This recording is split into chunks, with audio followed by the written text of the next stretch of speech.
Are you hungry for the latest news and trends from the internet?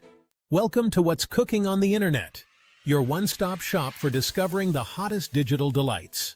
Hit that subscribe button and let's get cooking. Greta Thunberg's activism has been making waves, and her recent involvement in the aid ship interception has left many wondering how she supports herself as a full-time activist. It's easy to assume that her fame and influence would translate to a big paycheck, but the reality is more complicated. Greta's income comes from book deals, documentary rights, and donations from the organizations and individuals she works with. But here's the thing. She donates a big chunk of her earnings back to these causes, so she doesn't really accumulate wealth. Instead, she uses her resources to fuel her activism and stay true to her mission. This approach raises some big questions. Can Greta Thunberg's activism be sustained without sacrificing her values? On one hand, her commitment to donating her earnings back to the causes she supports is pretty inspiring.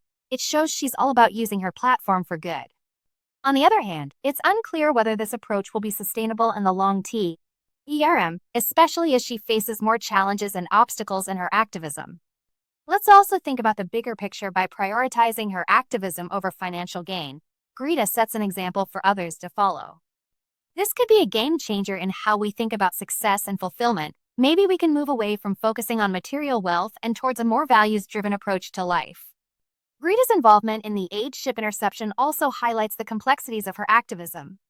She's been criticized for her stance on Israel and Palestine, but she's still committed to using her platform to raise awareness about the humanitarian crisis in Gaza that takes a lot of guts, and it shows she's willing to take risks to make a difference. As we reflect on Greta Thunberg's approach to activism and finances, we're forced to confront our own values and priorities. Can we sustain our passions and commitments without sacrificing our values? What does it mean to be successful? And how do we measure fulfillment? These are questions we should all be asking ourselves, and Greta's example is a powerful catalyst for reflection and action.